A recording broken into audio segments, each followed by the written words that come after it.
నా చౌడవాడ గ్రామ పంచాయతీ ప్రజలందరూ కూడా నమస్కారాలు. మరి 5వ తారీఖుని గౌరవ విద్యుత్ శాఖ మార్చులు గొట్టిపాటి రవికుమార్ గారు, మరి మన అనకాపల్లి పార్లమెంట్ సభ్యులు డాక్టర్ సీఎం రమేష్ గారు ఎంపీ గారు, మరి అలాగే గౌరవ శాసనసభ్యులు పెద్దలు పూజనీయులు మాకు ఆదాసమైనటువంటి ఎమ్మెల్యే శ్రీ బండారు సత్యనారాయణ గారు, మరి అలాగే జిల్లా కలెక్టర్ గారు, సిఎండి గారు, అందరు అధికారుల చేతి మీద కూడా ఎప్పటి నుంచో ఈ చౌడవాళ్ళు అసలు ఆ కళ తీరుతుందా తీరదా, ఆ సంస్థ కళ బాధపడుతుండాలా ప్రజలు అనుకున్నటువంటి తరుణంలో నారా చంద్రబాబు నాయుడు గారు, పవన్ కళ్యాణ్ గారు ఒక మంచి వ్యక్తిని మాకు ఎమ్మెల్యేగా పంపించడం జరిగింది. ఆ మంచి వ్యక్తితో మా ఎమ్మెల్యే గారి ద్వారా అసలు ఈ కళ నెరవేరదు, మా జనరేషన్ ఏంటి, మా పిల్లల జనరేషన్ కూడా చూడమనుకున్నటువంటి కళని ఆ సబ్స్టేషన్ అందాన్ని మాకు మంజూరు చేయించి దాన్ని నిర్మించి 1 year లోపే సుమారుగా దాన్ని ప్రజలకు అందుబాటులో తీసుకురావడం జరిగింది. నేను ఆ వేదిక మీద కొన్ని మాటలు మాట్లాడా. ఏం మాట్లాడానన్నది మీడియా మిత్రులకు తెలుసు, అక్కడికి వచ్చిన ప్రజలకు తెలుసు. నేను ఆ మాట్లాడిన మాటల్లో నా బాధ, నా ఆవేదన, ప్రజలకి ఇన్ని సంవత్సరాలు చేయలేకపోయాము, చేసిన దాన్ని కొంతమంది అపోజిషన్ పార్టీ నాయకులు దాన్ని వక్రించి మాట్లాడారు. ఆ మాటలతో నా బాధ, నా ఆవేదనతో నేను అక్కడ ఒక మాట జారాను. అది నాకు తర్వాత తెలిసింది.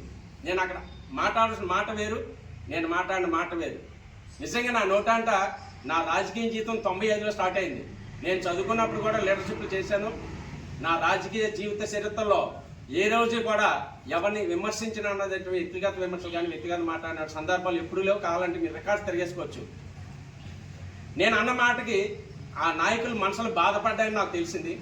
నేను ఆ మాటని వెనక్కి తీసుకుంటూ మీ మనసులు నిజంగా నొప్పించి ఉంటే నేను మాట్లాడిన మాట అర్థం వేరు, దానికి అక్కడ అర్థం అలా వచ్చింది. కానీ మీ మనసులు నొప్పించి ఉంటే నేను మిమ్మల్ని మనస్ఫూర్తిగా క్షమించమని కోరుకుంటున్నాను మీ మీడియా ద్వారా.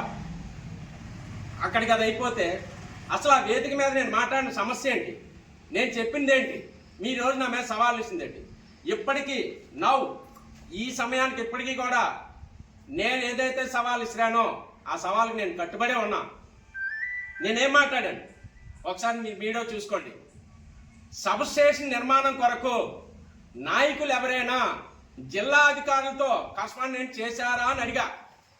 దానికి సమాధానం చెప్పకుండా మా గౌరవ శ్రీ ఏటుకూరు అప్పలరాజు గారు, ఒరాప్ రాజేష్ గారు, ఎంపీటీసీ 1 గారు మీరేం చెప్తున్నారు, మీరేం మాట్లాడారు మీడియాతో?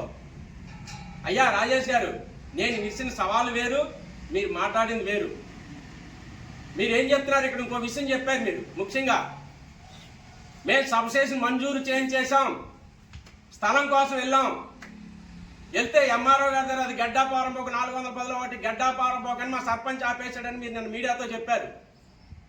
దీనికి నేను మరి ఇంకో సవాలు ఇస్తున్నా మీకు. మీరు పవిత్రమైన అయ్యప్ప స్వామి మాలలో ఉన్నారు. మాల అనేది వేసేదంటే మన మనశ్శాంతి కోసం, మన పుణ్యం కోసం, మన అందరం ప్రశాంతమైన జీవితం అందరూ బాగుండాలని చేసుకుంటే మాలా కార్యక్రమం చేస్తాం. మనం మీ మనస్సాక్షికి వదిలేస్తున్నా. ఆ రోజు అధికారంలో ఉన్నది ఎవరు?